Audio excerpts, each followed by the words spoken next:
warahmatullahi wabarakatuh. Sobat Azul rahimakumullah.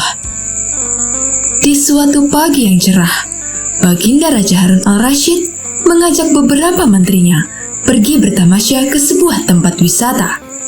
Tak lupa, Baginda Raja juga mengajak Abu Nawas sang wali sufi yang merupakan staf khusus kerajaan untuk menambah suasana liburan menjadi lebih asik. Di tengah-tengah perjalanan menuju tempat wisata, dari kejauhan mereka melihat seorang kakek yang sedang menunggangi seekor keledai. Sang raja pun berkata, "Wahai menteriku, tanyai siapa orang tua itu." Perintah sang raja kepada menterinya yang bernama Ja'far. Kemudian Ja'far mendekati kakek tua tersebut dan mulai bertanya, "Mohon maaf kek, kalau boleh tahu kakek dari mana?" Tanya Ja'far. "Aku dari Basrah anak muda," jawab si kakek. "Memangnya kakek mau kemana?" Tanya Ja'far kembali. "Aku mau ke Baghdad," jawab si kakek. "Ada keperluan apa kek?" Tanya Ja'far penasaran. "Aku hendak mencari obat untuk mataku ini," jawab kakek sambil memperlihatkan matanya yang sedang sakit. Di tengah percakapan mereka, muncul ide jahil Baginda Raja. Ia pun kemudian berbisik kepada Abu Nawas, "Wahai Abu Nawas, coba kamu ajak kakek itu bergurau." Abu Nawas membalas, "Jangan Baginda, kasihan, dia adalah orang tua. Saya takut kakek itu marah," ucap Abu Nawas. "Sudahlah, itu nanti urusanku. Intinya, ajak saja kakek itu bergurau," desak Baginda Raja. "Baiklah kalau begitu, akan aku lakukan," ucap Abu Nawas. Ia pun segera menghampiri kakek yang sedang bersama Ja'far. "Kek, misalkan aku berikan Anda resep untuk mengobati mata kakek itu, apa imbalannya?" Tanya Abu Nawas. "Aku akan berikan imbalan yang sesuai untukmu," jawab si kakek. "Kalau begitu, dengarkan baik-baik resep ini, kek," ujar Abu Nawas. Dengan raut wajah serius, si kakek tak sabar menunggu perkataan Abu Nawas. "Jadi begini, kek. Kakek ambil 3 tiupan angin, 3 sengatan terik matahari, 3 pantulan cahaya rembulan, dan 3 sorot lampu biasa. Setelah semuanya terkumpul, maka kakek tumbuk pada sebuah lumpang yang tak berlubang. Kemudian kakek taruh ramuan yang telah lembut itu ke dalam sebuah mangkok besar yang sudah pecah berkeping-keping. Dan jangan lupa kakek harus menyimpannya di udara selama 3 bulan. Setelah masa 3 bulan lamanya, maka oleskan ramuan itu ke mata kakek yang sakit sebanyak 3 kali sebelum tidur. Insya Allah, kakek akan sembuh," kata Abu Nawas. Mendengar perkataan Abu Nawas itu, si kakek pun naik pitam. Akhirnya si kakek turun dari keledainya dan menghampiri Abu Nawas. "Ambil keledai ini sebagai imbalan awal," kata si kakek sambil memalingkan wajahnya dari Abu Nawas. "Jika setelah menggunakan resepmu itu mataku menjadi sembuh, aku akan memberimu lagi imbalan seorang budak wanita yang setia melayanimu. Dan jika kelak ternyata kamu telah mati terlebih dahulu sebelum aku, budak wanita itu juga akan setia menemanimu di neraka sana. Ia akan setia meludahi matamu dan memukul wajahmu sambil berteriak dan mengejekmu," ucap sang kakek menyumpahi Abu Nawas. Abu Nawas tak menyangka, ternyata balasan gurauan si kakek lebih menyakitkan. Seketika Baginda Raja pun langsung tertawa terpingkal-pingkal, sedangkan Abu Nawas hanya bisa melongo mendengar jawaban si kakek. Oleh karenanya, Baginda Raja kemudian memberi hadiah kepada kakek tersebut. "Terima kasih Baginda yang mulia," kata si kakek dengan hati yang bahagia. Tak lama setelah itu, si kakek pergi meninggalkan mereka. Namun Baginda Raja masih saja tak bisa menahan ketawanya. Ia terus tertawa sepanjang perjalanan. Sementara Abu Nawas terus menggerutu mengingat kejadian barusan. Niatnya mau mengerjai si kakek, malah dia yang kena. Mendengar Abu Nawas berkata demikian, bukannya kasihan, tawa Baginda malah semakin menjadi-jadi. Abu Nawas, baru kali ini aku melihatmu tak bisa berkutik di depan seorang kakek tua," ujar Baginda Raja sambil terus tertawa.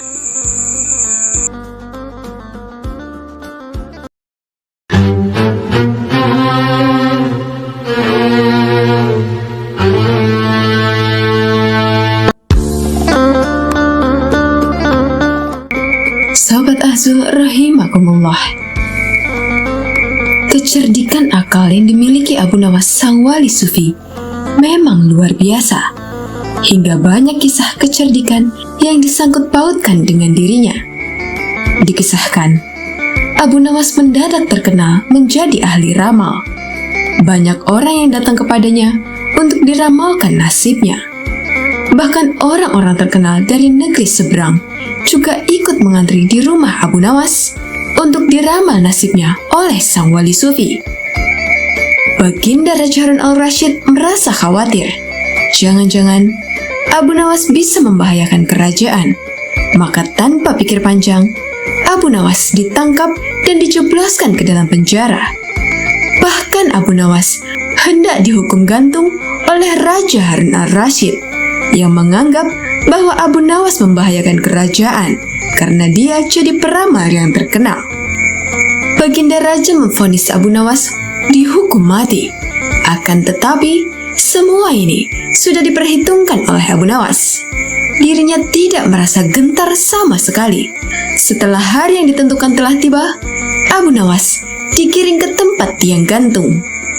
Abu Nawas berjalan dengan wajah ceria dan penuh senyuman.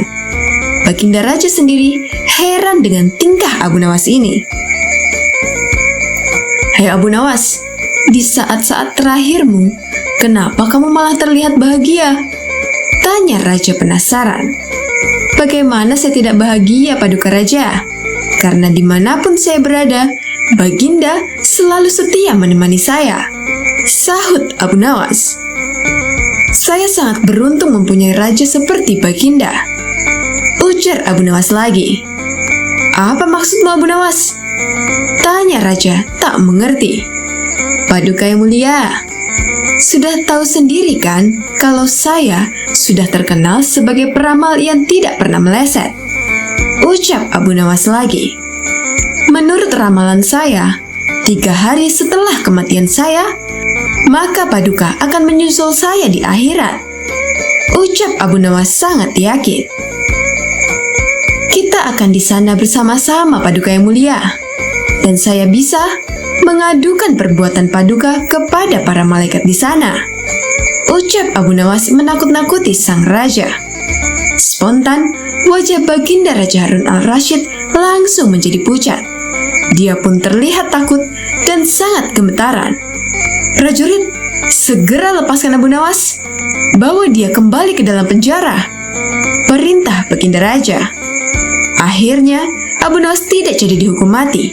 Bahkan di dalam penjara pun, Abu Nawas kembali berkata kepada prajurit, "Hai prajurit, sampaikan kepada Baginda Raja, kalau saya terus-terusan di sini, saya bisa sakit, dan akhirnya saya mati. Itu artinya, Baginda juga tidak lama lagi akan mati juga," ucap Abu Nawas. Prajurit tersebut segera menyampaikan pesan Abu Nawas kepada Baginda Raja. Untuk kedua kalinya, Baginda Raja dibuat takut oleh Abu Nawas. Maka dengan segera, dia membebaskan Abu Nawas. Untuk meyakinkan keselamatan Abu Nawas, Baginda Raja menyuruh beberapa prajurit untuk mengawalnya sampai rumah. Setibanya di rumah, Abu Nawas kembali berkata kepada para prajurit, "Hai prajurit, kalian tahu sendiri kan, beberapa hari ini aku tidak bisa bekerja. Di rumahku tidak ada hidangan sama sekali. Lalu kami sekeluarga mau makan apa? Saya bisa jatuh sakit dan meninggal karena ini. Sampaikan perkataan saya ini kepada Baginda Raja," ucap Abu Nawas. Alhasil, Baginda Raja pun kembali dibuatnya menjadi takut. Dia pun memerintahkan pengawal untuk memenuhi kebutuhan keluarga Abu Nawas, termasuk memberikan hidangan lezat setiap hari ke rumah Abu Nawas.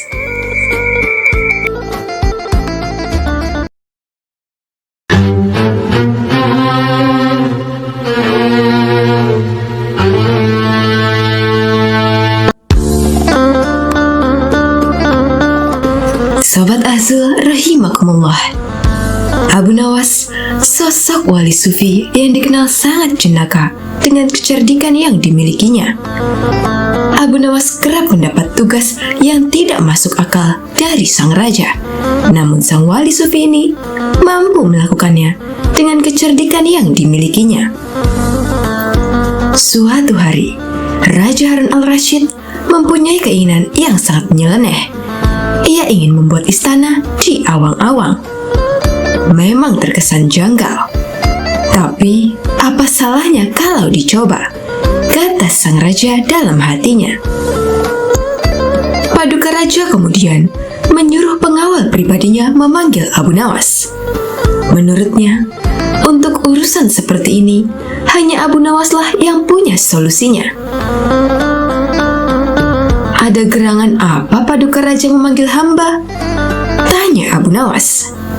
Sang raja menjawab, "Wahai Abu Nawas, aku sangat ingin membangun istana di awang-awang, agar aku lebih terkenal di antara raja-raja yang lain. Adakah kemungkinan keinginanku terwujud, wahai Abu Nawas?" "Tidak ada yang tidak mungkin dilakukan, wahai Paduka," jawab Abu Nawas. Paduka kembali berkata, "Kalau menurutmu pembangunan atau pekerjaan ini bisa dilakukan, maka aku serahkan semuanya kepadamu." Abu Nawas terperanjat dan menyesal telah mengatakan kemungkinan mewujudkan istana di awang-awang. Tetapi, nasi telah menjadi bubur. Apa yang sudah dikatakan Baginda tidak mungkin ditarik kembali. Sang raja memberi waktu Abu Nawas hanya beberapa minggu. Rasanya tidak ada tugas yang lebih berat daripada tugas yang diembannya sekarang ini. Jangankan membangun istana di langit, membangun gubuk kecil di langit saja mustahil untuk dilakukan. Hanya Tuhan saja yang mampu melakukannya, gumam Abu Nawas.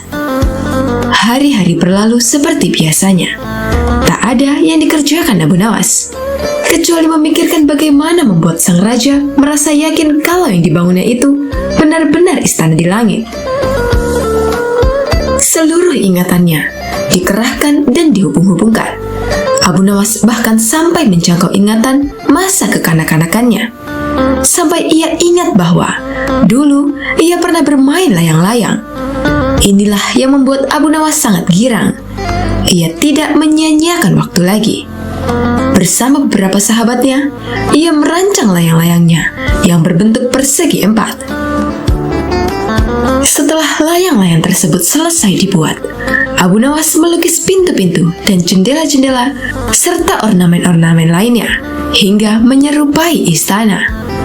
Ketika semuanya selesai, Abu Nawas dan para sahabatnya menerbangkan layang-layang itu di tempat yang dirahasiakan. Begitu layang-layang istana itu membumbung tinggi di atas angkasa, penduduk negeri begitu gempar. Baginda Raja girang bukan kepalang. Benarkah Abu Nawas berhasil membangun istana di langit? Tanya sang raja dalam hatinya. Dengan tidak sabar, beliau ditemani beberapa pengawal bergegas menemui Abu Nawas. Abu Nawas berkata dengan bangganya, "Paduka, istana pesanan Paduka telah selesai dibuat." Ucap Abu Nawas. "Engkau benar-benar hebat, wahai Abu Nawas," kata Baginda Raja memuji Abu Nawas. "Terima kasih, Baginda," jawab Abu Nawas.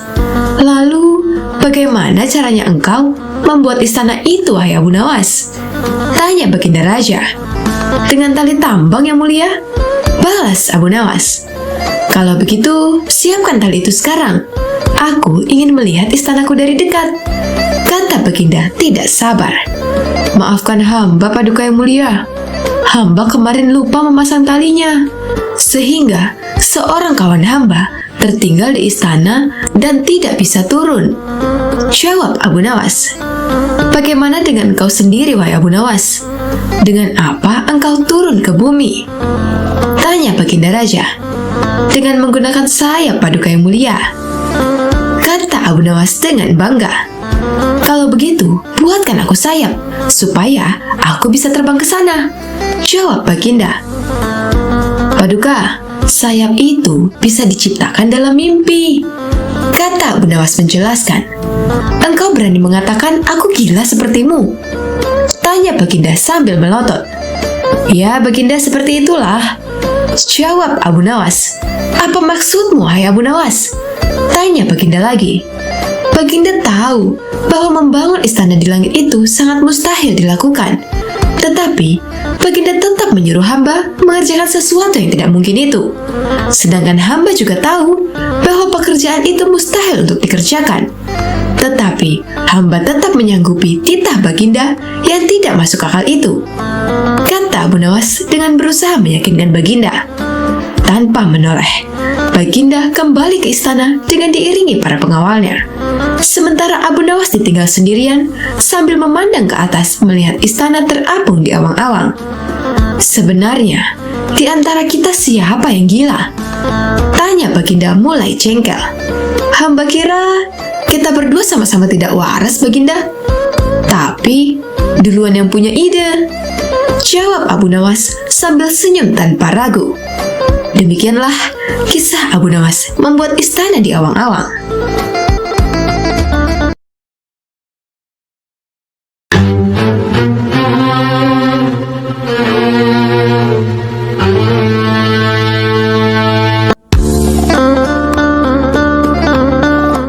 Sobat Azul rahimakumullah. Dikisahkan, di kampung tempat tinggal Abu Nawas, ia merasa tidak lagi nyaman karena banyak umat Islam yang menumpuk-numpuk harta dengan menghalalkan segala cara. Abu Nawas pun merasa gusar dan tak bisa tidur memikirkannya, dan hal ini bertentangan dengan ajaran Islam. Abu Nawas memutar otak untuk mencari ide yang tepat untuk menyadarkan banyak orang. Abu Nawas sang wali sufi menemukan ide cemerlang, yaitu ide tentang sandal ajaib. Berangkatlah Abu Nawas ke pasar untuk menggelar tikar guna menjual sandal ajaibnya. Sandal ajaib, sandal ajaib, teriak Abu Nawas berkali-kali di pasar. Sesaat kemudian, muncullah seorang pemuda yang melihat-lihat barang dagangannya. Silahkan tuan, mau cari yang apa dan bagaimana? Tanya Abu Nawas. Saya ingin mencari sandal yang bisa merubah hidup yang miskin ini menjadi kaya, jawab pemuda tersebut penuh semangat. Apa maksudmu tuan? Tanya Abu Nawas terheran-heran. Si pemuda lalu menjelaskan bahwa sudah lama ia hidup miskin dan ingin sekali menjadi kaya raya. Saya ingin membeli barang yang bisa memberikan saya keberuntungan, kata pemuda itu. Sejurus kemudian, Abu Nawas menunjukkan salah satu sandal ajaibnya. Ia mengatakan bahwa sandal itu akan membuat penggunanya dari tak punya menjadi orang yang punya. Karena tertarik, pemuda itu akhirnya membeli sandal ajaib Abu Nawas yang harganya lumayan mahal. Si pemuda langsung memakai sandal ajaib itu sambil mondar-mandir berkeliling kampung, berharap keberuntungan segera berpihak kepadanya. Harapan tinggal harapan, jangankan keberuntungan, malah disangka seorang pencuri karena mondar-mandir berkeliling kampung. Merasa dirinya ditipu, si pemuda kembali lagi menemui Abu Nawas untuk memprotes sandal ajaibnya. Ya Abu Nawas, aku selalu ditimpa kemalangan dengan memakai sandal ini. Padahal dulu engkau mengatakan kalau sandal ini mendatangkan keberuntungan. Protes si pemuda. Seingat saya tidak pernah mengatakan seperti itu tuan, sanggah Abu Nawas. Saya hanya mengatakan bahwa bila tuan pada mulanya orang yang tak punya, maka dengan membeli sandal ini, tuan akan menjadi orang yang punya. Buktinya, tuan sudah memiliki sandal ajaib ini kan? Lanjut Abu Nawas. Mendengar penuturan Abu Nawas, si pemuda pun terdiam. Ia menyadari bahwa dirinya sedang salah tafsir. Lalu mengapa engkau mengatakan bahwa sandal ini ajaib? Tanya kembali si pemuda.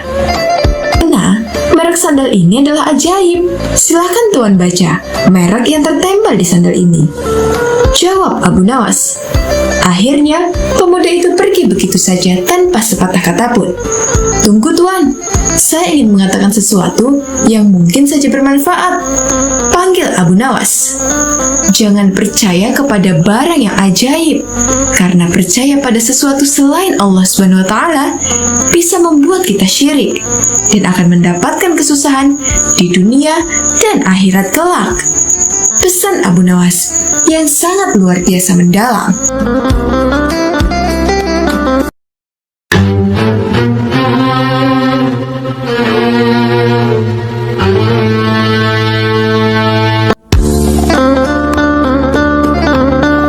Sobat Azul rahimakumullah. Alkisah, pada suatu hari, Abu Nawas sedang bepergian untuk suatu urusan. Tiba-tiba di tengah perjalanan, ia melihat seorang pria mau melompat dari jembatan. Abu Nawas pun bergegas menghampiri pria tersebut. "Jangan, jangan!" teriak Abu Nawas agak ngos-ngosan. "Jangan lakukan itu," ujarnya lagi. "Mengapa di usiamu yang masih muda berpikir untuk terjun ke dalam air yang sangat dalam itu?" tanya Abu Nawas. "Karena saya bosan hidup," jawab pria itu.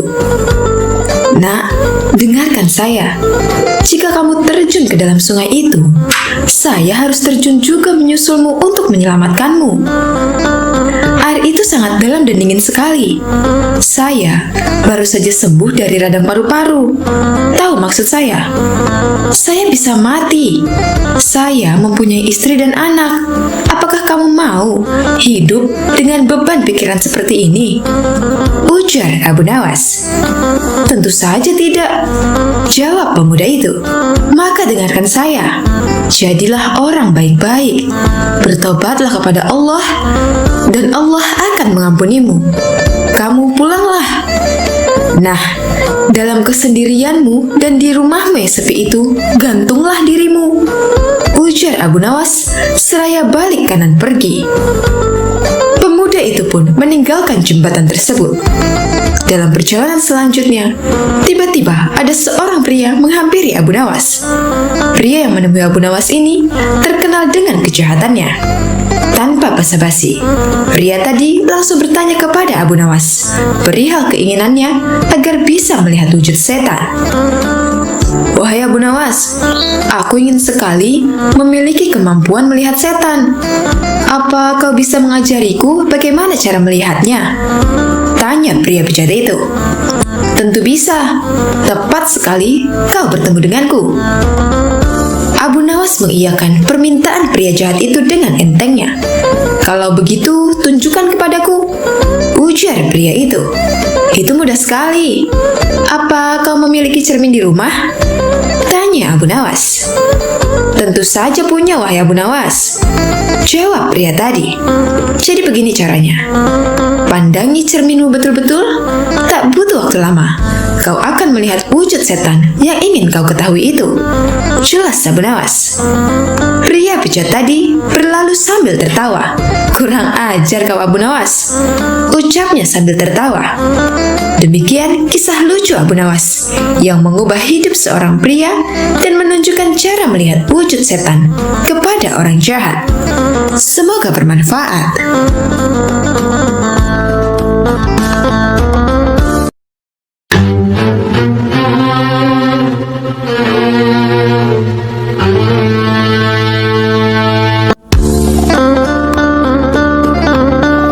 Sobat Azul rahimakumullah. Sepandai-pandainya tupai melompat, pasti pernah jatuh juga. Begitu juga dengan manusia cerdik bernama Abu Nawas. Suatu ketika, Abu Nawas diberi pekerjaan oleh salah seorang saudagar kaya di kampungnya. Saudagar tersebut hendak menggunakan jasa Abu Nawas saat akan membeli sejumlah keledai. "Saya ada pekerjaan buat kamu, Abu Nawas. Nanti, aku mau ke pasar beli 9 ekor keledai. Setelah itu, kamu yang saya tugaskan untuk menggiring keledai itu sampai ke rumahku," kata saudagar kaya itu. Abu Nawas mengiyakan tawaran tersebut. "Siap, saya sangat mau, Tuan," kata Abu Nawas. Akhirnya saudagar tersebut mengajak Abu Nawas pergi ke pasar untuk membeli 9 ekor keledai.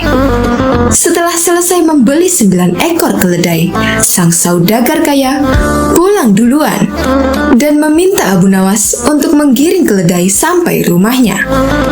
Abu Nawas menunggangi 1 ekor keledai, kemudian mulai melakukan perjalanan dan menggiring keledai lainnya menuju rumah pemiliknya.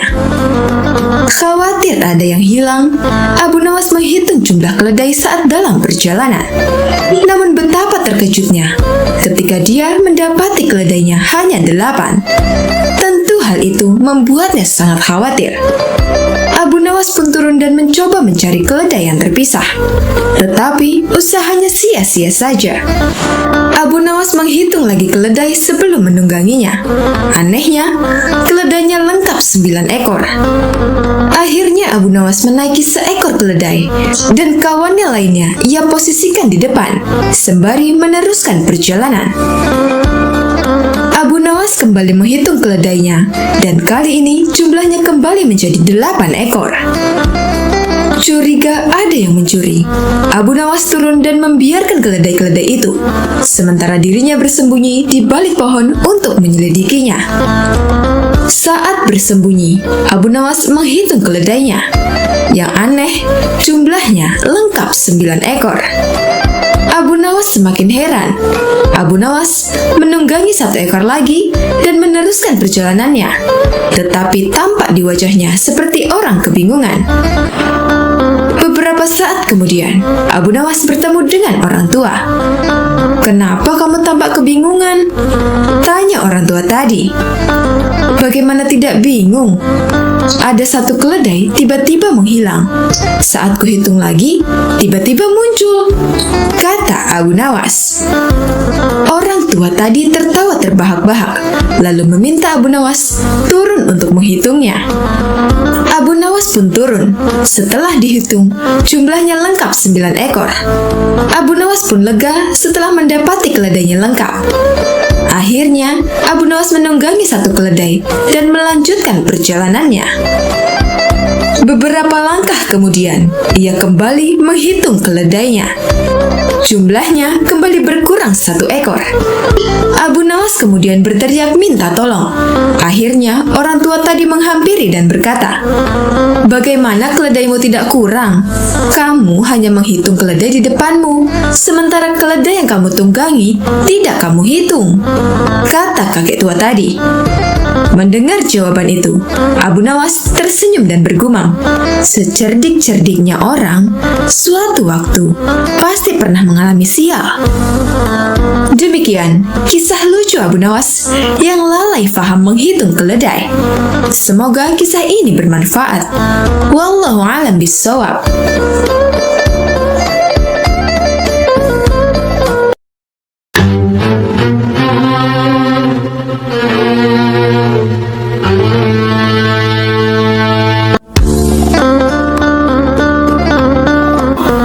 Sobat Azul rahimakumullah. Suatu hari, Abu Nawas didatangi seorang pengemis laki-laki. Pengemis itu meminta makanan karena mengaku sudah lama tidak makan. Namun Abu Nawas tidak memberikan sesuap nasi atau makanan lainnya yang sangat diharapkan pengemis itu.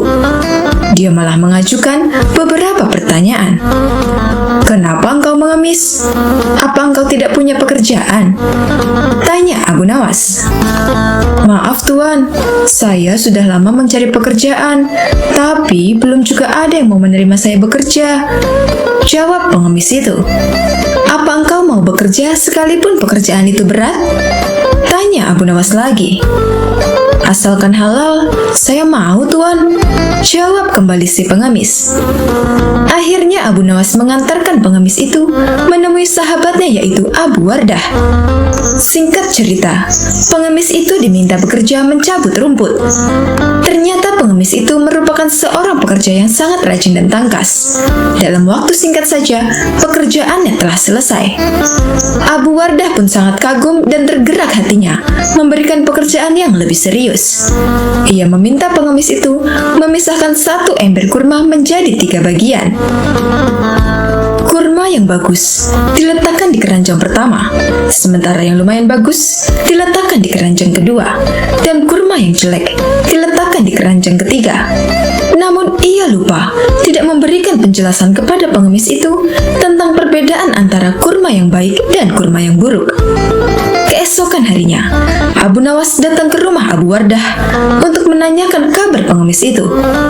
Ia pun menjelaskan bahwa pengemis itu sangatlah rajin dan terampil mencabut rumput di ladangnya, sehingga dirinya menyimpulkan bahwa pengemis itu adalah pekerja yang baik.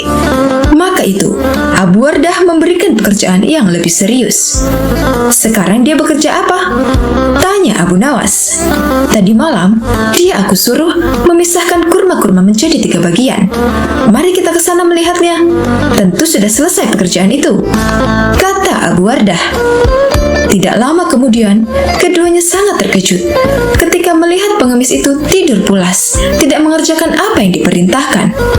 Dengan penuh tanya, Abu Wardah pun membangunkan pengemis itu.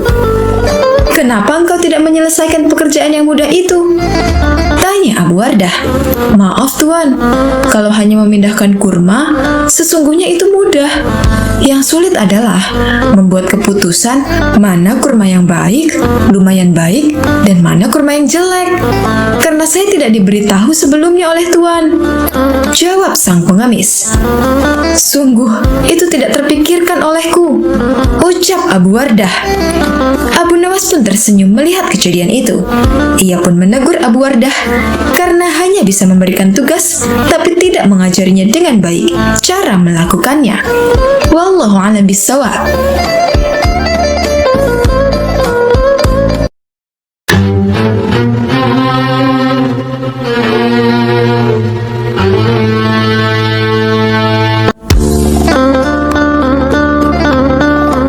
Sobat Ahzul rahimakumullah. Suatu hari Abu Nawas menemukan sekantong emas. Lalu suatu ketika, negerinya sedang mengalami masa paceklik. Banyak yang gagal panen dan pasar sepi pembeli. Ini tentu saja kondisi yang sangat mempengaruhi rakyatnya. Banyak warga yang mengalami kesusahan, termasuk Abu Nawas. Dia dan istrinya terkadang harus berpuasa karena tidak ada makanan. Suatu ketika Abu Nawas berjalan-jalan di pasar untuk menghilangkan rasa jenuhnya dan tiba-tiba menemukan kantong hitam berisi uang dan langsung ditanam di dalam tanah. Abu Nawas merenung sepanjang malam. Pikirannya bertanya-tanya, apakah uang di dalamnya akan diambil atau tidak. Hatinya berpikir untuk mengambilnya karena keluarganya sedang mengalami kelaparan. Namun Abu Nawas teringat bahwa memakan harta haram bisa mendapat siksa kubur di dunia dan akhirat. Akan tetapi, dirinya juga teringat hadis Nabi yang mengatakan, Allah Subhanahu wa Ta'ala memberimu hadiah tanpa kamu minta. Maka terimalah hadiah itu, jangan kamu tolak. Kemudian infakkanlah. Ketika mengingat hadis tersebut, Abu Nawas berkata kepada dirinya sendiri, sungguhkah ini hadiah dari Allah Subhanahu wa Ta'ala? Dan hadiah itu bagi orang yang menemukan uang tersebut. Namun hal itu tidak menjadikan Abu Nawas membuka kantong temuannya dan masih menunggu barangkali pemiliknya akan datang. Hari pun berlalu, dan ketika Abu Nawas kembali berjalan-jalan di pasar, ia mendengar seorang saudagar laki-laki kaya sedang mengumumkan bahwa kantongnya hilang. Wahai para penduduk negeri, barang siapa yang menemukan kantong hitam berisi uang 1000 dinar, maka kembalikanlah dengan jaminan dari Allah Subhanahu wa Ta'ala, ucap saudagar kaya itu. Mendengar hal tersebut, Abu Nawas langsung mendekati saudagar itu. Wahai Tuan, negeri kami sedang mengalami masa paceklik. Banyak di antara kami yang hidup miskin. Seumpama uang Anda ditemukan oleh orang yang mengalami kesusahan, maukah Tuan memberikan sedikit uang secara halal? Ucap Abu Nawas. Berapa yang diinginkannya? Tanya saudagar kaya itu. 1/10-nya, Tuan. Jawab Abu Nawas. Aku tidak akan memberikannya sedikit pun. Jika ia tidak mengembalikannya kepadaku, maka di akhirat nanti akan kutuntut di hadapan Allah Subhanahu wa Ta'ala. Ucap saudagar kaya itu. Mendengar perkataan tersebut, Abu Nawas segera kembali ke rumahnya dan menceritakan kepada istrinya bahwa ia telah menemukan pemilik kantong uang itu. Apa yang harus aku lakukan? Apa aku harus mengembalikan uang itu? Tanya Abu Nawas kepada istrinya. Mendengar hal itu, istrinya agak marah. Aku dan anak-anakmu telah menderita kemiskinan bersamamu selama 50 tahun. Bahkan saat ini, kita hanya mempunyai satu pakaian dan dipakai bergantian untuk sholat. Selama hidup, kita belum makan buah dan daging. Datangilah pemiliknya, desaklah dia agar memberikan 1/10 dari uangnya itu. Jika ia tidak setuju, maka mintalah 1/100-nya. Tapi jika masih tidak setuju, maka mintalah 1/1000-nya, yang berarti menerima 1 dinar. Karena 1 dinar lebih baik daripada tidak sama sekali. Ujar sang istri. Mendengar penjelasan istrinya itu, Abu Nawas lalu pergi kembali menemui saudagar kaya di pasar. Hai Tuan, sebenarnya sayalah penemu kantong berisi uang itu. Apakah Tuan bersedia memberikan sedikit uang tersebut kepada saya? Meskipun hanya 1 dinar saja. Karena beberapa hari ini, keluarga saya belum makan, Tuan. Jelas Abu Nawas. Namun saudagar kaya itu tetap pada pendiriannya untuk tidak memberikan uang tersebut. Maka diajaklah saudagar itu ke rumah Abu Nawas. Setibanya di rumah, Abu Nawas menyerahkan kantong tersebut. Benarkah ini kantong Tuan? Tanya Abu Nawas. Ya benar, jawab saudagar kaya itu. Kemudian lelaki tersebut membuka kantongnya dan menghitung jumlah uangnya. Jumlahnya masih tetap utuh, yaitu 1000 dinar. Lalu saudagar kaya itu pamit pulang kepada Abu Nawas. Tapi belum juga melewati pintu keluar, tiba-tiba ia berhenti dan berkata, "Wahai orang tua, aku akan menceritakan kepadamu mengenai kantong ini. Ayahku berpesan kepadaku untuk membagikan sepertiganya kepada orang yang berhak menerimanya. Dan aku juga disuruh menjual warisan ternak lalu menginfakannya. Sebagian lagi aku gunakan untuk pergi haji. Maka aku pun melaksanakan wasiat itu. Dan wasiat untuk membagikan sepertiga uang dari kekayaanku. Uang tersebut aku letakkan di kantong ini. Lalu aku pergi ke kota untuk mencari orang yang benar-benar miskin.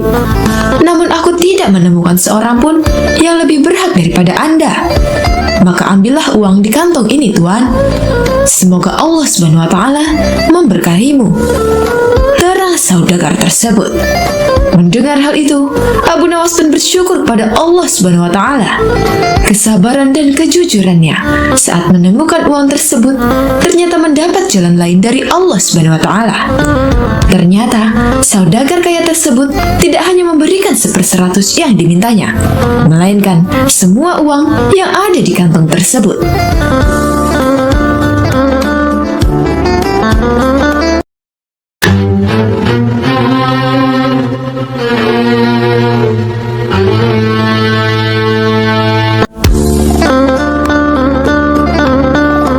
Sobat Azul rahimakumullah. Abu Nawas tertunduk sedih saat mendengar perkataan istrinya. Tadi pagi, atas perintah langsung dari raja, beberapa pengawal kerajaan membongkar dan menggali rumahnya dengan cara paksa. Istrinya memberitahukan Abu Nawas bahwa perintah untuk menggali rumahnya itu disebabkan karena raja bermimpi di bawah rumah Abu Nawas terdapat emas dan permata yang tak ternilai harganya. Tetapi setelah digali, ternyata emas dan permata itu tidak juga ditemukan. Yang membuat Abu Nawas kesal dan bersedih adalah Baginda Raja tidak meminta kepadanya. Bahkan, tidak ada ganti rugi atas kerusakan yang telah dibuat orang-orang kerajaan.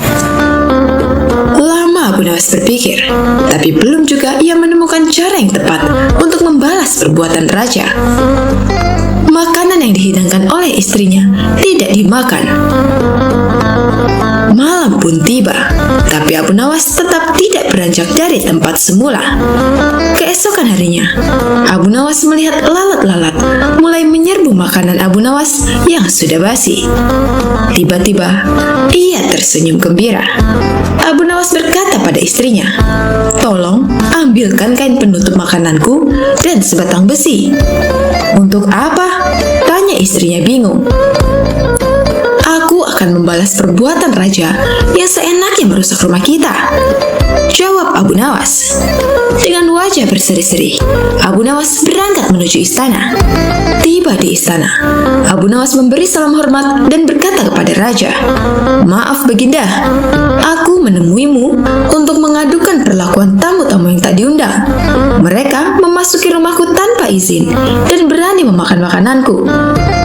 "Siapakah tamu yang tak diundang itu, wahai Abu Nawas?" tanya sang raja. "Lalat-lalat ini, Baginda," kata Abu Nawas sambil membuka penutup piringnya. "Kalau bukan kepadamu, kepada siapa lagi aku harus mengadukan ketidakadilan ini?" lanjut Abu Nawas. "Keadilan seperti apa yang kamu inginkan dariku?" tanya Baginda Raja. "Aku hanya ingin mendapatkan izin tertulis dari Baginda untuk bisa menghukum lalat-lalat ini," jawab Abu Nawas. Meskipun terdengar aneh, tapi Baginda tidak bisa menolak permintaan Abu Nawas. Karena saat itu para menteri sedang berkumpul di istana. Baginda Raja merasa malu jika menolak permintaan rakyatnya. Dengan terpaksa, Raja akhirnya membuat surat izin yang isinya memperbolehkan Abu Nawas untuk memukul lalat-lalat itu dimanapun mereka hinggap. Tanpa menunda-nunda lagi, Abu Nawas segera mengusir lalat-lalat dari piringnya. Lalat-lalat itu terbang dan hinggap di sana dan sini. Dengan tongkat besi yang sudah sejak tadi dibawanya, Abu Nawas mulai mengejar dan memukul lalat-lalat itu. Seekor lalat hinggap di kaca. Abu Nawas pun memukul kaca itu hingga pecah. Begitupun dengan lalat-lalat lain yang menempel di vas bunga dan patung hias. Abu Nawas memukulkan tongkat besinya ke segala arah, sehingga sebagian perabotan istana pun menjadi hancur. Bahkan, Abu Nawas nekat memukul lalat yang kebetulan hinggap di guci sang raja. Sang raja pun tak bisa berbuat apa-apa kecuali menyadari kesalahannya karena telah merusak rumah Abu Nawas. Setelah merasa puas, Abu Nawas pun pamit pulang. Kini, barang-barang kesayangan Baginda Raja telah hancur lebur. Bukan itu saja, Raja juga merasa malu. Ia sadar betapa kelirunya berbuat semena-mena kepada Abu Nawas. Abu Nawas yang selalu lucu dan sering menghibur banyak orang itu, ternyata bisa sangat marah kepada orang yang mengganggunya. Sementara itu, Abu Nawas pulang dengan perasaan lega. Ia sudah tidak sabar ingin bercerita kepada istrinya tentang apa yang baru saja ia lakukan di istana.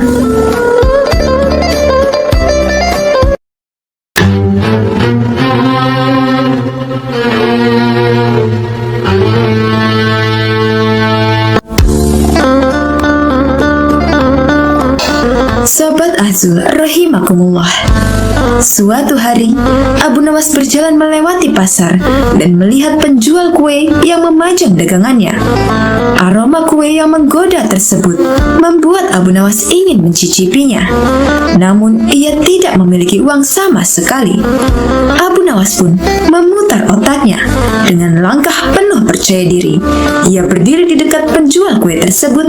Kemudian ia mengangkat kedua tangannya ke langit dan mulai berdoa dengan suara lantang. "Ya Allah, berikanlah aku rezeki hari ini. Kalau tidak, ambillah saja rezeki penjual kue ini dan limpahkan kepadaku," seru Abu Nawas, membuat orang-orang di sekitar pasar mulai memperhatikannya. Mendengar doa tersebut, penjual kue itu pun terkejut dan mulai merasa takut. Ia khawatir rezekinya benar-benar diambil. Apalagi ucapan Abu Nawas terdengar begitu meyakinkan. Tak ingin ingin mengambil resiko. Penjual kue itu segera memberikan beberapa kue kepada Abu Nawas. "Wahai Abu Nawas, ambillah ini dan pergilah. Jangan berdoa seperti itu lagi," ujar penjual kue dengan nada cemas. Abu Nawas menerima kue tersebut dengan senyum lebar. Ia kemudian pergi sambil menikmati kue-kue itu dengan santainya, meninggalkan para pedagang dan pembeli di pasar yang tertawa melihat kecerdikannya. Kisah ini menggambarkan sisi humor dari kehidupan Abu Nawas. Ia tidak hanya dikenal sebagai sosok yang bijak, tetapi juga memiliki cara unik untuk menghadapi setiap situasi. Namun di balik kelucuannya, cerita ini memiliki pesan tersirat. Doa adalah sesuatu yang sakral, dan memanfaatkannya dengan cara seperti itu tentu bukan hal yang dianjurkan. Tindakan Abu Nawas tersebut menunjukkan keahliannya dalam membaca situasi dan memanfaatkan peluang. Meski demikian, kisah ini sebaiknya hanya dijadikan hiburan semata, bukan untuk ditiru dalam kehidupan nyata.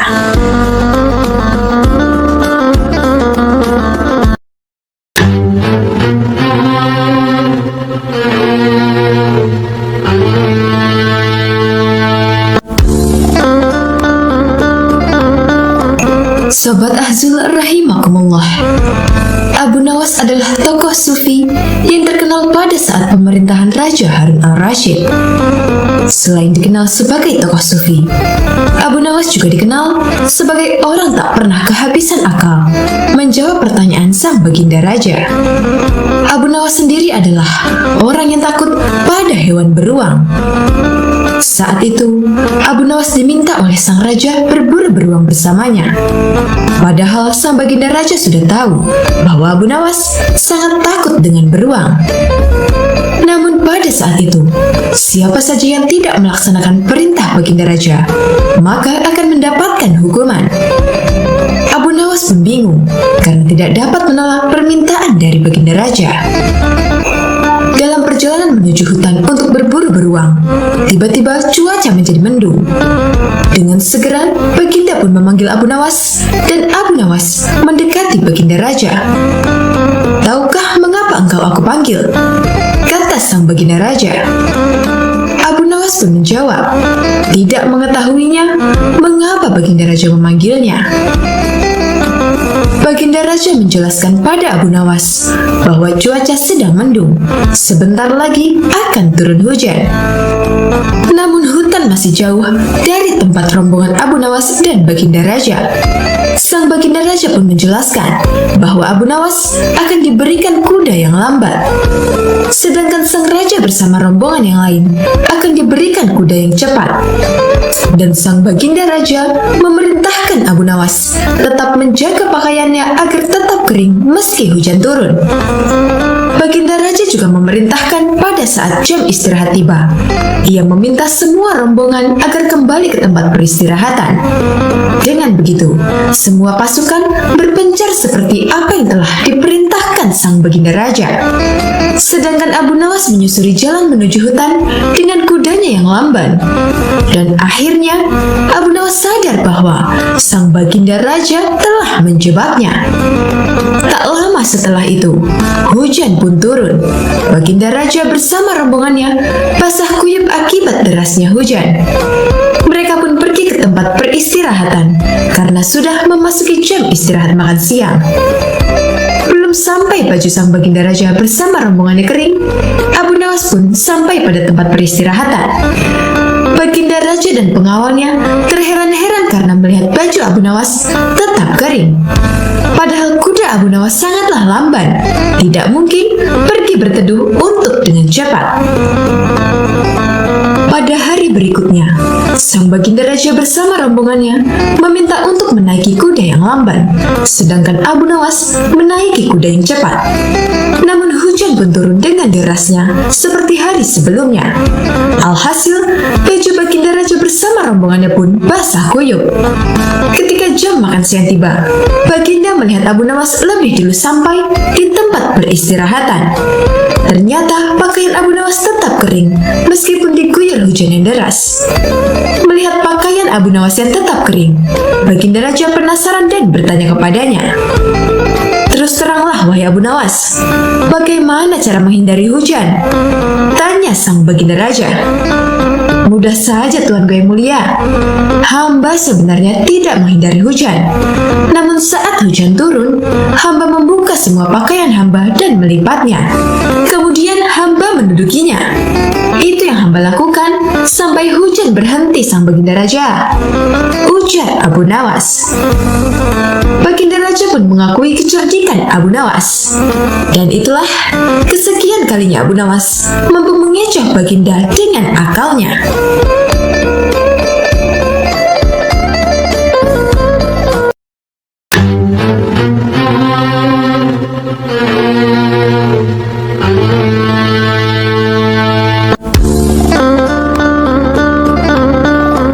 Sobat Azul rahimakumullah, Abu Nawas selama hidupnya syarat akan cerita lucu dan menghibur. Perilakunya yang sulit ditebak seringkali membuat penduduk bahkan raja kesal kepadanya. Tak heran jika Abu Nawas sering pula menjadi buruan pasukan kerajaan karena perintah raja. Pernah dikisahkan bahwa Abu Nawas menjadi buronan raja dengan mengerahkan seluruh pasukannya. Namun Abu Nawas saat itu lolos dan berpesan pada istrinya jika meninggal dunia agar dimaafkan oleh sang raja. Tak hanya itu, Abu Nawas juga berpesan jika meninggal dunia agar dikafani dengan kain yang sudah lusuh. Singkat cerita, ketika Abu Nawas benar-benar telah meninggal dunia, istrinya mengabulkan permintaannya dengan mengkafaninya menggunakan kain yang sudah lusuh. Kain kafan yang dipakaikan untuk Abu Nawas merupakan kain lama yang telah berubah warna tidak putih lagi. Akhirnya ketika di alam kubur, datanglah malaikat Munkar dan Nakir untuk bertanya kepadanya. Saat itu pula, langsung malaikat Munkar dan Nakir bertanya kepada Abu Nawas tentang siapa Tuhanmu. Abu Nawas yang tahu akan mendapatkan banyak pertanyaan, coba mengelabui malaikat Munkar dan Nakir. Dia berkata kepada malaikat Munkar dan Nakir bahwa dirinya merupakan mayat lama yang tentunya sudah ditanya demikian. Abu Nawas berkata sambil menunjukkan kain kafannya yang sudah lusuh, pertanda dirinya adalah mayat lama. Malaikat pun bingung jika melihat kain kafan Abu Nawas memang sudah seperti mayat lama. Namun anehnya, jika malaikat Munkar dan Nakir melihat kuburnya, sangat jelas dia merupakan mayat baru karena galian tanahnya masih baru. Akhirnya malaikat Munkar dan Nakir pun pergi meninggalkan Abu Nawas untuk mencari mayat baru yang lain.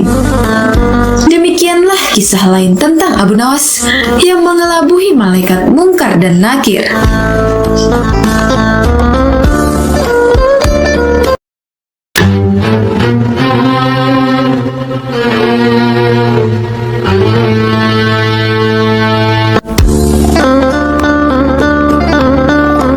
Sobat Azul rahimakumullah, suatu ketika Abu Nawas tanpa sengaja membuat kesalahan yang menyebabkan baginda raja sangat marah. Maka saat itu juga Abu Nawas diusir dari istana dan melarang orang cerdik tersebut menginjakkan kakinya lagi di istana raja. Namun setelah berjalannya waktu, baginda raja merasa rindu dengan si cerdik Abu Nawas. Sebab sudah 7 bulan berlalu, baginda raja tidak bertemu dengan Abu Nawas semenjak dilarang lagi pergi ke istananya. Sepertinya Abu Nawas memang marah kepadaku, pikir baginda raja. Maka suatu hari, baginda raja mengutus seorang ajudan untuk pergi ke rumah Abu Nawas dan menyuruhnya datang ke istana. Namun setelah sang ajudan sampai di rumah Abu Nawas, orang cerdik tersebut menolak menemui baginda raja dengan alasan yang sangat tidak masuk akal. Ketika didatangi ajudan sang raja, Abu Nawas menolak pergi ke istana dengan alasan sedang hamil. Mohon maaf, tolong sampaikan kepada baginda, aku sedang hamil dan akan segera melahirkan, jawab Abu Nawas kepada utusan baginda. Selain itu, Abu Nawas juga mengatakan kepada utusan sang raja bahwa dirinya sedang menunggu dukun beranak untuk mengeluarkan bayinya. Dan juga katakan kepada Baginda Raja, aku sedang menunggu dukun beranak untuk mengeluarkan bayiku ini, kata Abu Nawas lagi. Akhirnya utusan sang raja kembali ke istana dan menyampaikan kepada Baginda Raja apa yang dikatakan oleh Abu Nawas. Hal ini lantas membuat Baginda Raja begitu keheranan, sebab baru kali ini ia mendengar ada laki-laki yang bisa hamil.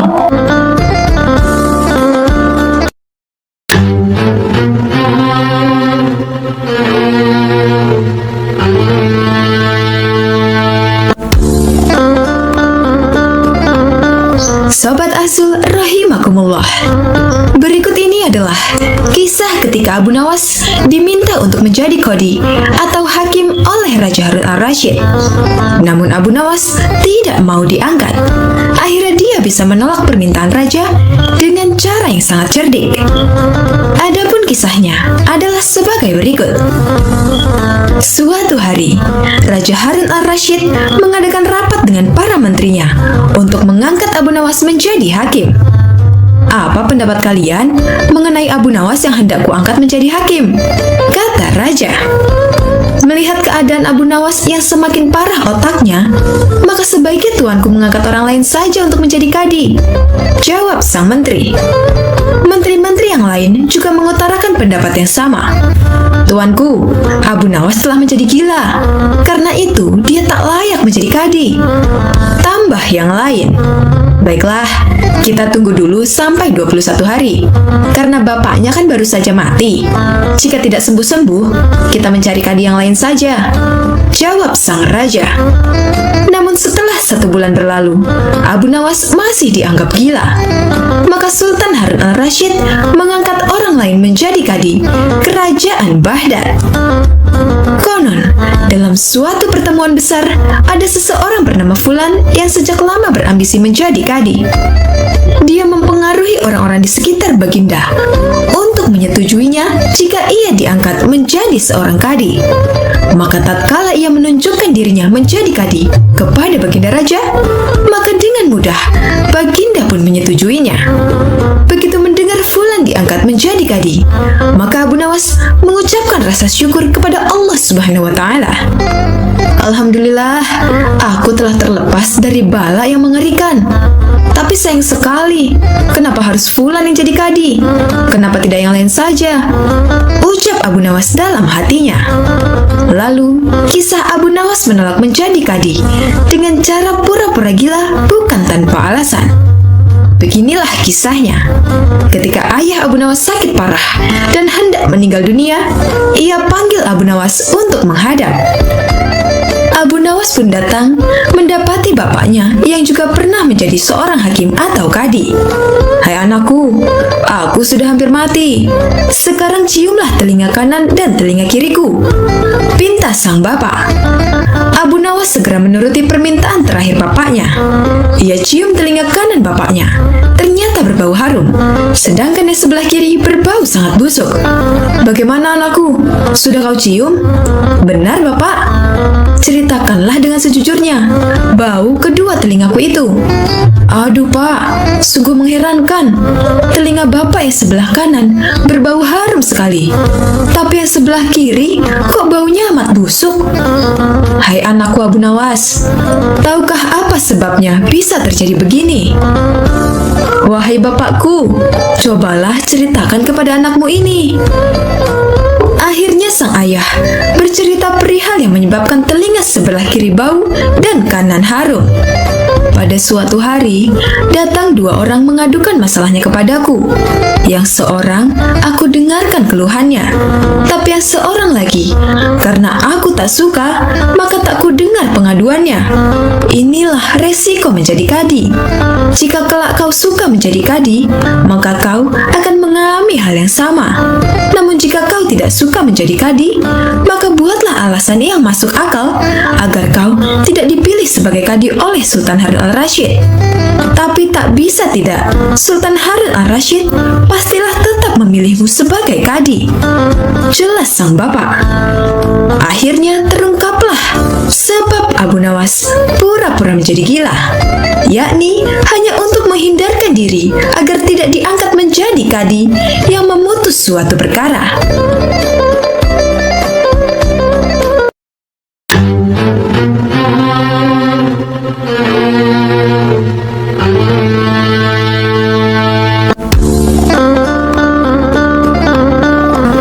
Sobat Azul rahimakumullah, Abu Nawas yang kita kenal merupakan tokoh jenaka yang sering membuat raja jengkel.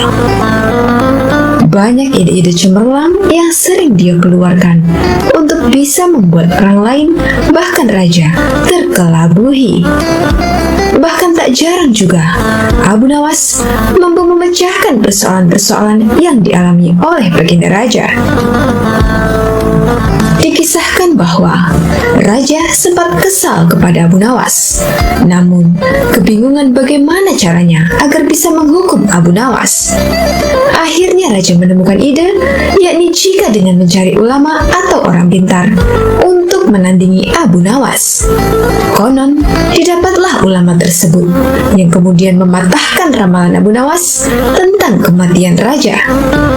Singkat cerita, raja yang dibantu ulama tersebut menyiapkan segala sesuatu untuk menangkap Abu Nawas. Hingga akhirnya Abu Nawas terjerembab pada siasat ulama tersebut yang membuat Abu Nawas melakukan kesalahan.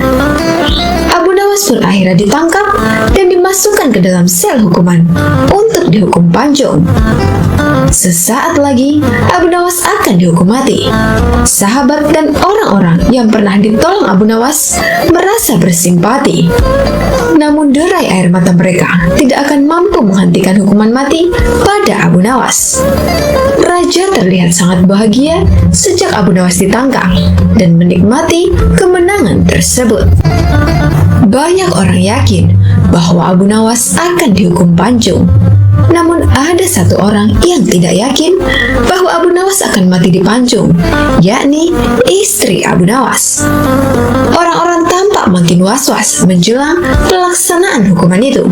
Namun Abu Nawas justru tambah tenang. Raja yang melihat Abu Nawas tampak tenang berfirasat bahwa itu hanya tipu daya Abu Nawas saja dan dirinya tak ingin kembali terkecoh.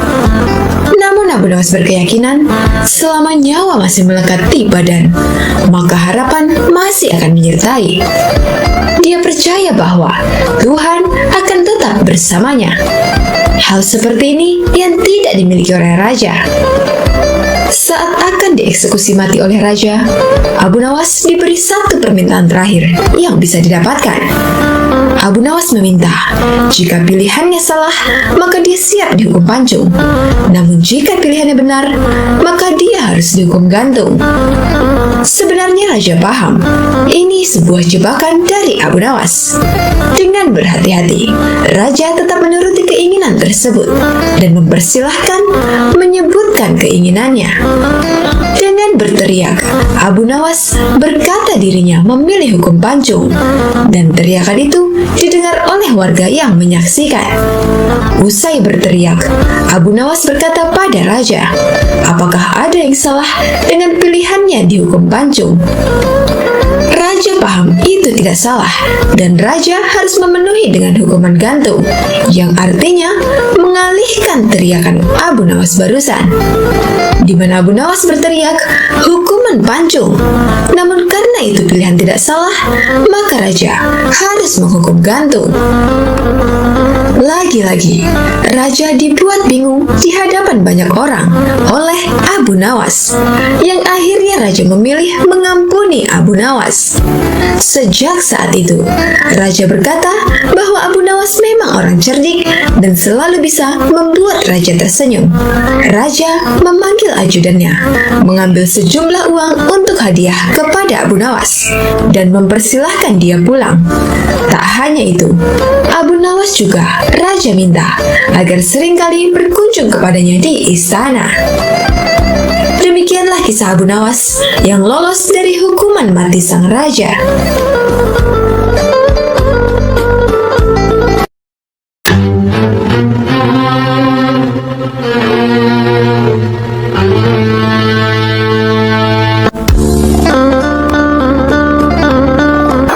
Sobat Azul rahimakumullah, siapa yang tidak kenal sosok penyair ternama dari kalangan bangsa Arab ini?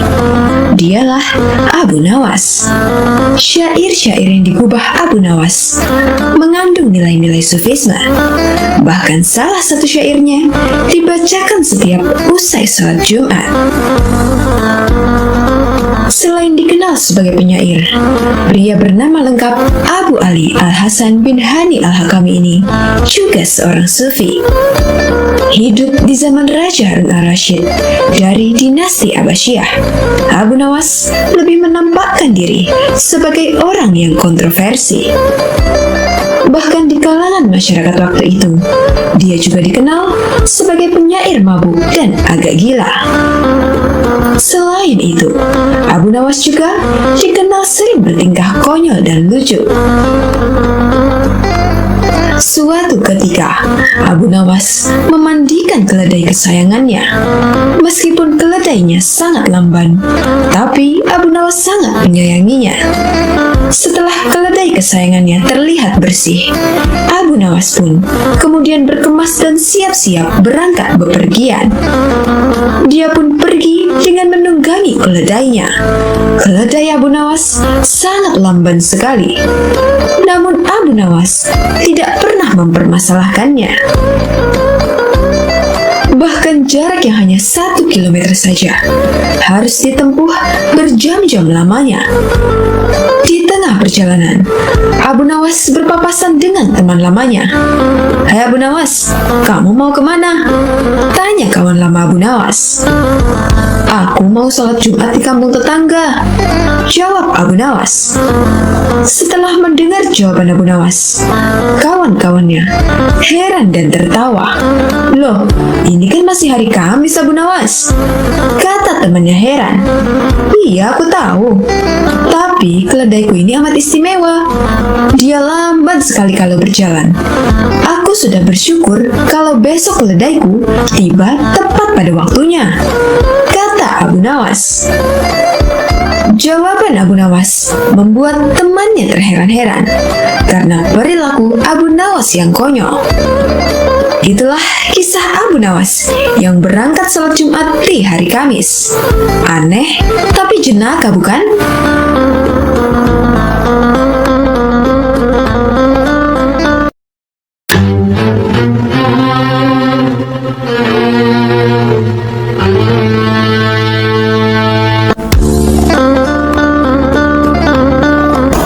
Sobat Azul rahimakumullah, banyak yang mengenal Abu Nawas sebagai orang yang sering bertingkah lucu dan konyol. Kekonyolannya selalu hadir di waktu yang tidak diduga-duga dan selalu berhasil membuat lawannya keheranan. Namun paling sering dikisahkan adalah ketika Abu Nawas berseteru dengan pihak kerajaan. Bahkan raja pun sering dikelabuinya. Abu Nawas memiliki kegiatan atau kebiasaan mencari kayu bakar setiap harinya ke hutan. Suatu hari, ketika di hutan, Abu Nawas melihat seekor tupai yang melompat-lompat di dekatnya. Karena merasa heran, karena baru pertama kali melihat, Abu Nawas pun mencoba untuk memburunya. Setelah cukup lama memburunya, akhirnya Abu Nawas berhasil menangkap tupai tersebut. Setelah itu, Abu Nawas membungkusnya dengan karung dan kembali pulang ke rumahnya. Namun sesampainya di rumah, istrinya bertanya, soalnya pulang tak membawa kayu bakar kecuali buntelan karung. Abu Nawas pun berkata bahwa yang dia bawa adalah hewan langka yang bisa mendatangkan uang bahkan harganya mahal. Istrinya belum tahu apa yang Abu Nawas bawa. Namun Abu Nawas pamit untuk memanggil orang sekitar untuk memamerkannya. Karung tersebut dia titipkan pada istrinya tanpa boleh untuk dibuka karena sebagai kejutan dan juga bisa kabur. Ketika Abu Nawas pergi, istrinya tetap penasaran lalu diam-diam membukanya hingga akhirnya tupai itu keluar. Karena takut ketahuan Abu Nawas, istrinya pun mensiasati dengan mengisi karung tadi dengan gandum. Abu Nawas kemudian datang bersama rombongan warga dan tokoh sekitar untuk melihat hewan yang dibilangnya langka tersebut. Setelah dibuka, ternyata istrinya hanya gandum, bukan tupai yang ditangkapnya waktu di hutan. Orang-orang pun bertanya kenapa yang diperlihatkan malah buah gandum, bukan hewan langka. Tak kehilangan akal, Abu Nawas coba alihkan perhatian dan bilang bahwa gandum tersebut dipungutnya di depan rumah orang-orang. Ditambahkan, jika semua gandum yang orang-orang buang dikumpulkan, betapa bermanfaatnya bagi mereka. Abu Nawas pun meminta persetujuan agar yang membuang gandum mendapat hukuman hakim. Semua hadirin setuju dan akan melaporkan usulan Abu Nawas kepada hakim sebagai sebuah ide bagus agar tidak ada lagi kekurangan makanan. Akhirnya Abu Nawas merasa lega karena mampu mengecoh rombongan tersebut. Namun tetap heran kenapa karungnya malah berisi gandum. Keesokan harinya, Abu Nawas kembali mencari kayu bakar ke hutan dan lagi-lagi bertemu dengan tupai tersebut.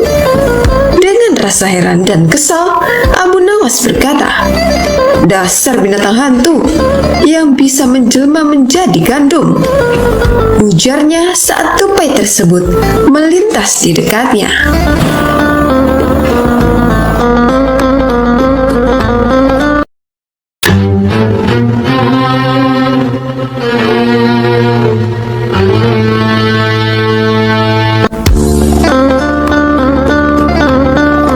Sobat Azul rahimakumullah, kisah tentang Abu Nawas yang diusir oleh Raja Harun al-Rasyid dari Baghdad. Alasannya, Raja bermimpi buruk tentang Abu Nawas sehingga harus diasingkan dari negaranya. Namun Abu Nawas diperbolehkan kembali pulang kampung asalkan harus sesuai dengan syarat yang ditetapkan. Padahal syarat itu sangat mustahil untuk dilakukan. Namun bukan Abu Nawas bila tidak bisa melawan kemustahilan itu. Suatu malam, Baginda Raja Harun al-Rasyid mengalami mimpi yang sangat buruk. Akhirnya, Raja memanggil Abu Nawas untuk menjelaskan tentang mimpi tersebut. Tadi malam, aku bermimpi bertemu dengan seorang laki-laki tua. Ia mengenakan jubah putih dan berkata bahwa negeri ini akan ditimpa bencana bila orang yang bernama Abu Nawas masih tetap tinggal di negeri ini. Ia harus diusir dari negeri ini sebab orang itu membawa kesialan, kata Raja kepada Abu Nawas. Hal itulah yang menyebabkan Abu Nawas diusir dari negeri Baghdad. Abu Nawas tidak berdaya dan tak habis pikir. Dia harus meninggalkan negeri Baghdad hanya karena sebuah mimpi. Abu Nawas, kau boleh kembali ke negeri ini dengan syarat tidak boleh dengan berjalan kaki, berlari, merangkak, melompat-lompat, dan menunggang keledai atau binatang tunggangan lainnya. Jelas sang raja. Akhirnya, Abu Nawas mulai meninggalkan rumah dan istrinya dengan membawa bekal secukupnya. Istri Abu Nawas hanya bisa mengiringi kepergian suaminya dengan derayan air mata. Sudah 2 hari penuh, Abu Nawas mengendarai keledainya. Bekal yang dibawanya sudah mulai menipis. Abu Nawas tidak terlalu meresapi pengusiran dirinya dengan kesedihan yang terlalu mendalam.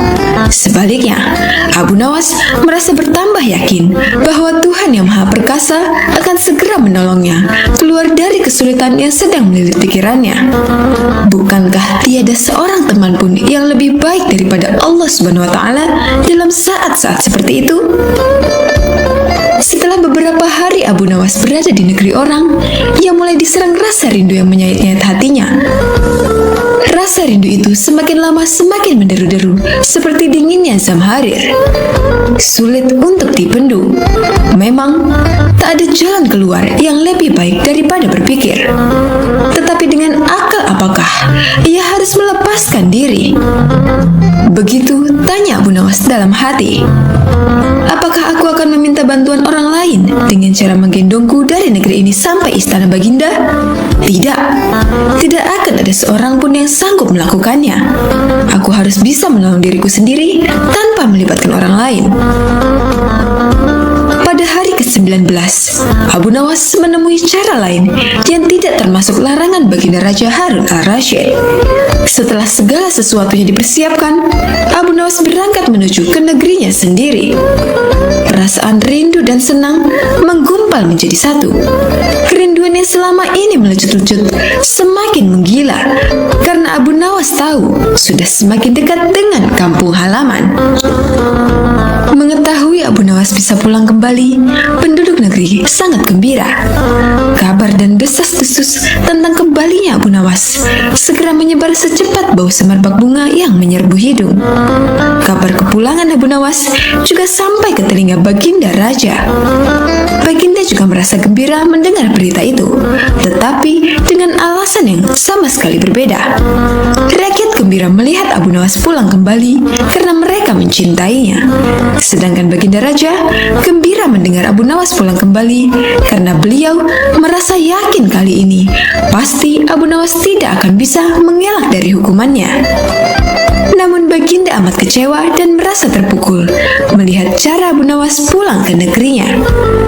Baginda sama sekali tidak pernah membayangkan kalau Abu Nawas ternyata bergelayut di bawah perut keledai, sehingga Abu Nawas terlepas dari sanksi hukuman yang akan dijatuhkan kepadanya, karena memang tidak bisa dikatakan telah melanggar larangan Baginda Raja.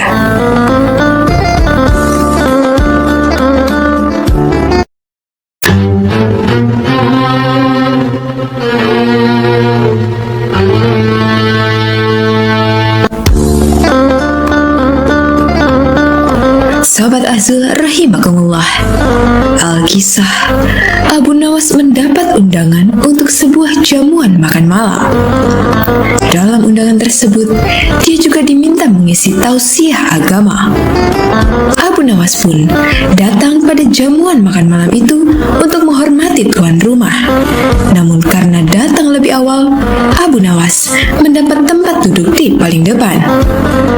Duduk di kursi itu seakan-akan Abu Nawas menjadi orang terhormat. Beberapa saat kemudian, para undangan mulai berdatangan dan disusul oleh pejabat kerajaan yang terkejut karena di kursi bagian depan diduduki oleh Abu Nawas. Mendapati hal tersebut, si pejabat langsung protes dengan keras kepada panitia makan malam.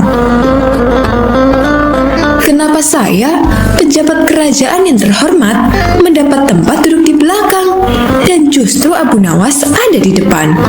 Protes pejabat itu.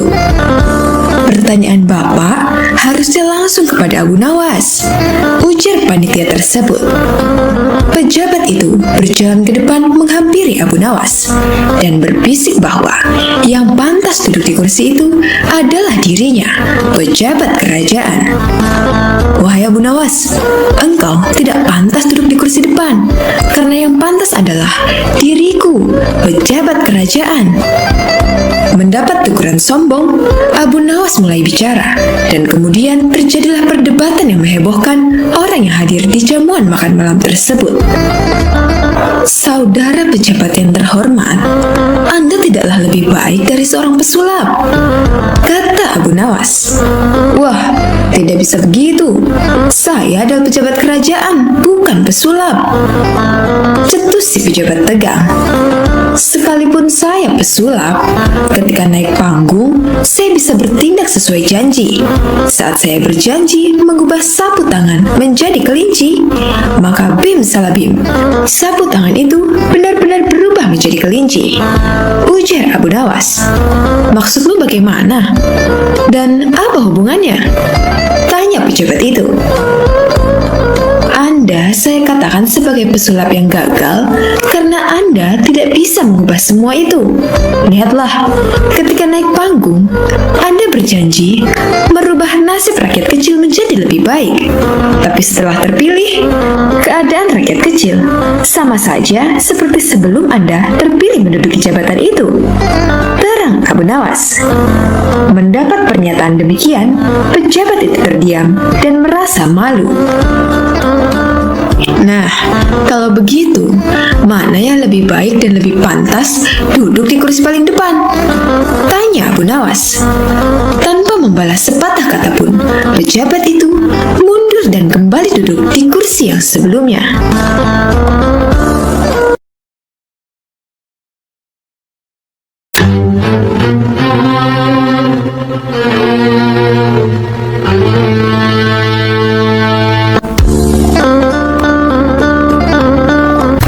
Sobat Azul rahimakumullah, Abu Nawas bertemu 3 orang cerdik. Ketika itu, ada 3 orang yang dikenal pintar dan cerdik, juga suka menantang orang-orang yang setara dengannya. Mereka pun gemar berkeliling ke banyak negeri. Ketika itu, 3 orang cerdik tersebut memasuki kampung Abu Nawas. Kemudian penduduk setempat berusaha menghalangi 3 orang itu, namun tidak tahu harus bagaimana lagi. Akhirnya, penduduk setempat melaporkannya kepada Abu Nawas karena mereka yakin Abu Nawas bisa menandinginya. Kemudian Abu Nawas pun setuju. Dengan senang hati, ia akan mengadu kepintaran dengan 3 orang yang dikenal cerdik tersebut. Saat itu, mereka adu kepintaran di sebuah lapangan, sehingga masyarakat bisa menontonnya. Satu dari 3 orang cerdik tersebut bertanya kepada Abu Nawas, "Di mana sebenarnya pusat bumi ini, wahai Abu Nawas yang bodoh?" Disebut bodoh, Abu Nawas ternyata tidak marah, justru membalasnya dengan senyuman. Lalu ia menjawabnya dengan nada santai, "Tentu itu mudah. Pusat bumi ada di bawah kakiku." Namun ketiga orang cerdik itu tidak terima dengan jawaban Abu Nawas. Orang pertama yang bertanya kepada Abu Nawas hanya terdiam setelah mendengar jawabannya. Selanjutnya orang kedua pun bertanya, "Berapakah jumlah bintang yang ada di langit?" Ternyata pertanyaan itu hampir sama dengan yang pertama, dan sudah dipastikan Abu Nawas bisa menjawabnya dengan sangat mudah.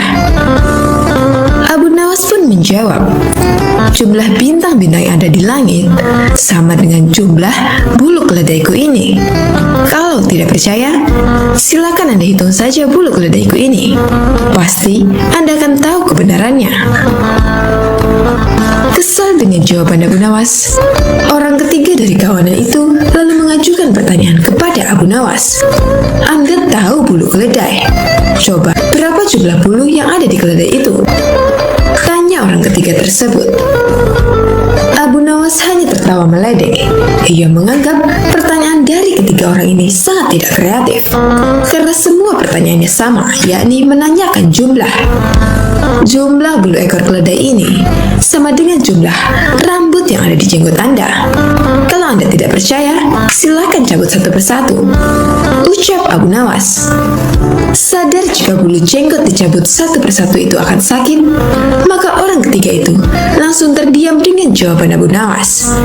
Ingin membalasnya, tapi tidak tahu apa yang harus ditanyakan lagi, karena ternyata Abu Nawas lebih cerdik dari dirinya.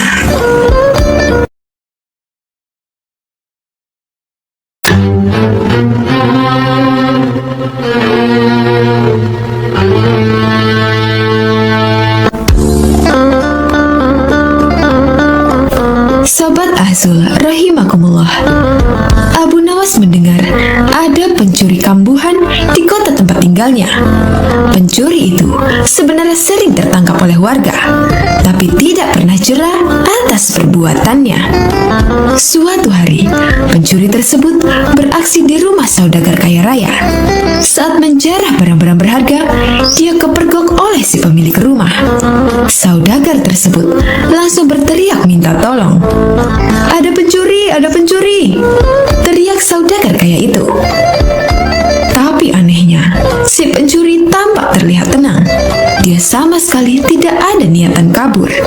Justru ia menghampiri warga yang tengah mengepungnya. Tentu saja warga langsung membekuknya.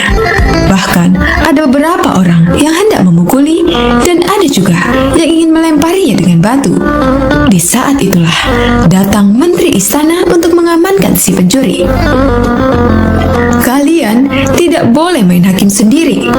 Jangan sampai ada yang memukul si pencuri, apalagi melempari dia dengan batu," teriak Tuan Menteri kepada para warga.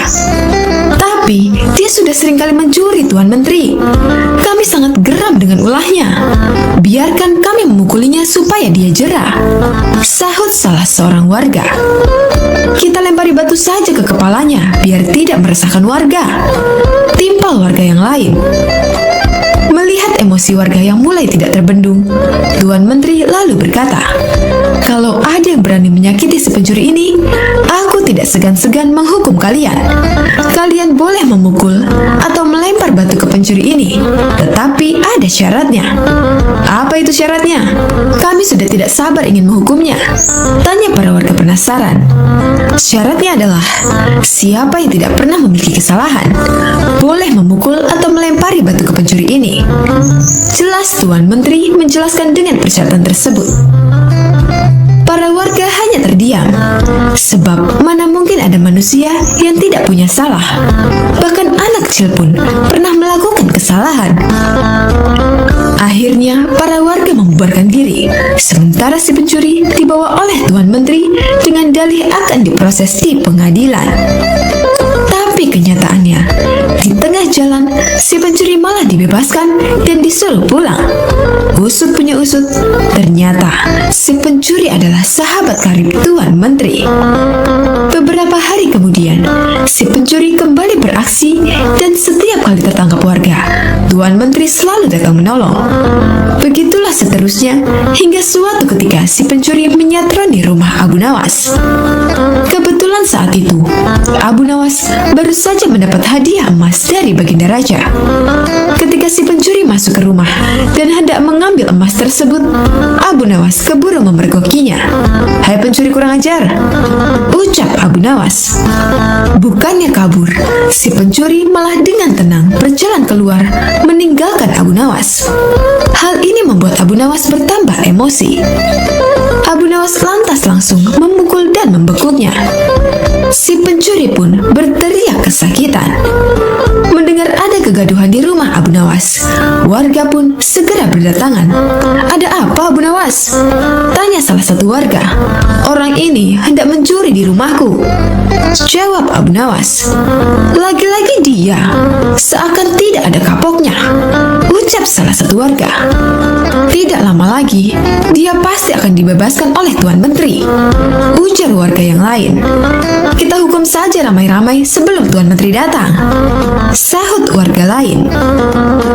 Tetapi sayangnya, niat tersebut tidak terlaksana, sebab Tuan Menteri dan para pengawal segera mendatangi rumah Abu Nawas. Tuan Menteri lalu mengamankan si pencuri dengan melepaskannya dari tangan warga. Si pencuri kini berdiri di samping Tuan Menteri. "Sudah saya peringatkan berkali-kali, kalian tidak boleh main hakim sendiri. Kalau ada yang berani menyakitinya, aku tidak segan-segan menghukum kalian," ancam Tuan Menteri kepada para warga. Tapi bagi siapa saja yang tidak pernah memiliki kesalahan selama hidupnya, boleh memukul atau melempar batu ke pencuri ini. "Ayo, silakan, bila kalian merasa sok suci," bentak Tuan Menteri. Mendengar itu, para warga pun terdiam seketika. Tapi tidak bagi Abu Nawas. Diam-diam, ia mengambil 2 batu besar, lalu dilemparkan ke arah langit secara bersamaan. Saat 2 batu tersebut kembali turun ke bawah, masing-masing mengenai kepala si pencuri dan Tuan Hakim. Sontak si pencuri langsung jatuh pingsan. Dari kepalanya keluar darah bercucuran. Begitu juga dengan Tuan Menteri. Meski tidak pingsan, dia mengalami sakit yang luar biasa. Dari kepalanya hingga bercucuran darah yang cukup banyak. Kurang ajar, siapa yang berani berbuat lancang melempar batu? Teriak Tuan Menteri penuh emosi. Dikarenakan takut menjadi sasaran amukan Tuan Menteri, orang-orang di sana lalu menunjuk bahwa Abu Nawaslah pelakunya. Kurang ajar kau Abu Nawas, kau akan mendapat hukuman berat, bentak Tuan Menteri. Salahku di mana? Kenapa tiba-tiba aku dihukum? Tanya Abu Nawas berpura-pura. Kamu telah berani melempari kepalaku dengan batu, jawab Tuan Menteri. Oh itu, bukankah tadi Tuan Menteri mengatakan sendiri, siapa saja yang tidak pernah bersalah selama hidupnya boleh melempari si pencuri dengan batu, balas Abu Nawas. Jadi kamu merasa kalau kamu tidak pernah berbuat salah? Jangan sok suci kamu Abu Nawas, hardik Tuan Menteri. Justru itu, karena aku orang yang pernah berbuat salah, makanya aku minta bantuan malaikat langit. Aku berikan dia 2 batu dengan cara melemparkannya ke atas. Ketika malaikat langit mengembalikan batu itu ke bawah, ternyata yang kena bukan hanya pencuri, tapi juga Tuan Menteri ikut kena. Mungkin malaikat langit lebih tahu bila selama ini Tuan Menteri bersekongkol dengan si pencuri, kata Abu Nawas. Mendengar itu, Tuan Menteri tidak bisa berkata apa-apa, tapi memendam amarah kepada Abu Nawas. Tuan Menteri ingin menghukumnya saat itu juga, karena perkataan yang diucapkan Abu Nawas hanya dibuat-buat. Belum sempat Tuan Menteri perintahkan pengawal untuk menangkap, tiba-tiba Abu Nawas berkata lagi, kalau besok-besok dia sampai kedapatan mencuri lagi, dan Tuan Menteri menolong dengan alasan akan mengamankannya, maka batu ini bukan hanya akan aku berikan kepada malaikat langit, tapi akan aku berikan juga kepada Baginda Raja, ancam Abu Nawas. Mendengar perkataan tersebut, nyali Tuan Menteri mendadak ciut. Tuan Menteri yang tadinya bersikap garang mendadak berubah menjadi santun, sebab tahu betul berapa dekatnya Abu Nawas dengan Baginda Raja. Maafkan aku Tuan Abu Nawas, aku pastikan kali ini si pencuri akan mendapat hukuman, kata Tuan Menteri. Sejak saat itulah akhirnya si pencuri menjadi jera dan tidak mengulangi perbuatannya karena Tuan Menteri sudah tidak berani melindunginya.